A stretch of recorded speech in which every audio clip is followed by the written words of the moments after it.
Sawyer, F.N.M, ladies and gentlemen, good evening. Good evening. I'm happy to be here this evening to speak to you. But I consider briefly on several issues. I had just spoken recently to Yamagara, Fox Hill, and Bamboo Town.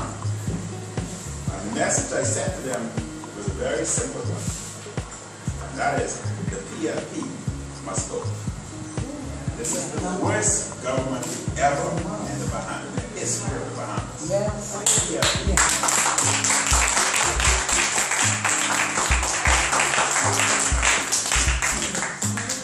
As we look around, we can say with certainty that the PLP empire is crumbling.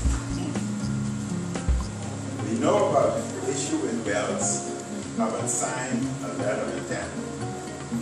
That was done in July. Christie had asked Wells to resign. Wells had not resigned. Now most of you are mothers, some are fathers. You know that if you ask your kid to do something and your kid don't do it, that kid is automatically reprimanded. Yes. Only times that kid is not reprimanded is when that kid say to you, he has something on you, he's going to tell daddy. Yes. Situations like that, you then remain mute. You remain silent. And therefore one has to wonder whether Wells is in the same situation. Brave Davis, Christie had stated that he had got a report from Brave Davis and the Minister of Environment in August, and that he was going to deal with it that weekend. That was more than 2 months ago. The issue still lingers. The question he was asked, and the question that the entire Bahamas was asked, if a Prime Minister has difficulty making a simple decision that a 5-year-old can make, that every parent in the Bahamas can make in a matter of seconds, and it takes a Prime Minister more than 3 months to make such a decision, what would happen if that Prime Minister had a difficult decision to make? The Bahamas is seriously in trouble. Because if they can, if our Prime Minister and our government cannot make a decision that a 5-year-old and every parent can make, then that government and the Prime Minister needs to go. They are the worst government ever in the Commonwealth of the Bahamas. We have another issue. You know that they've recently spoken about the gambling referendum. That was a referendum the people voted. The people voted no. In any democratic society, when the people vote on a particular referendum, that vote, the decision that the people made, the outcome is honored. We've just seen it in Scotland. We've seen the referendum. Within a matter of an hour, the First Minister stepped down. That's the honorable thing to do in the Westminster system.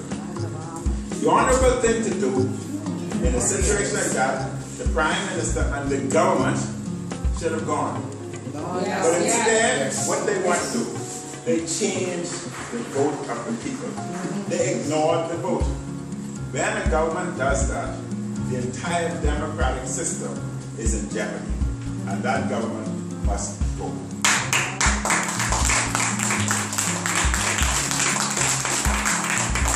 Why didn't do that in the general election? Good question. They're introducing a value-added tax on us come January next year. 7.5% increase in gas, 7.5% increase in food. And you know now, many people, many Bahamians, the poverty level has gone up. Many Bahamians cannot buy food now.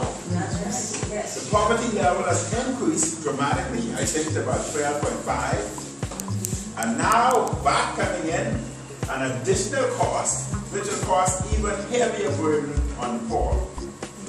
They cannot buy their food now. They cannot pay electricity bill now.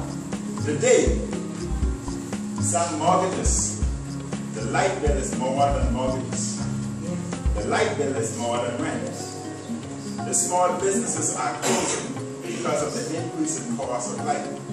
In addition to that, they tell us that this month there will be an additional $30 on your light bill, excluding the VAT that's coming in January. So many of you would not be able to pay lights. Our water bill will go up. Now, in the past, I would not have been affected with water. They could have put VAT, that, whatever on my water bill. It would have made no difference. Because I grew up in a home where there was no water. I had to walk to the pump with my buckets, 2 buckets, bucket in each arm, and a bucket on my head. And I carried the water home to my house. Water was placed in the tub in the yard, metal silver tub that most of you would know, and we bathed in the yard with our Lifebuoy soap. So regardless of what increase in water costs, it would not have affected me. But today, it will affect many people. Still, there are many who, like me, would have came from an environment, and still some are in an environment where they have no water. I would have had problems paying school fees with this added cost, getting to and from school. Yes, I went to St. Augustine's. And many know, including myself at that time, I could not afford to go to St. Augustine. I sold papers, Tribune, every evening to assist with my school fee. I sold Guardian every morning to assist with my school fee. In addition to that, I woke up 5 o'clock every morning and assisted my mother, who was a lunch vendor, to sell lunch to assist with my school fee. In spite of that, every semester at St. Augustine, I was sent home for the first 2 weeks because my school fee was not paid.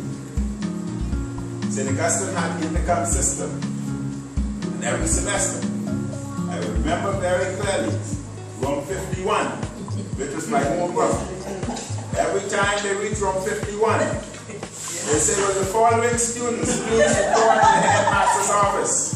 Hubert Minnis, Charles Bain, and Anthony Moss. We would get up, and we would subsequently be sent home.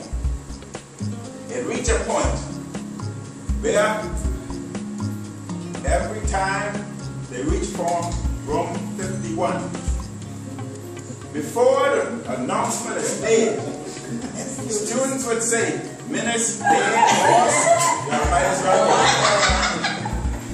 It reached a point where I was so embarrassed that I always missed the first week or so of school because I knew school fees were not paid. Imagine if I had back on top of all of that.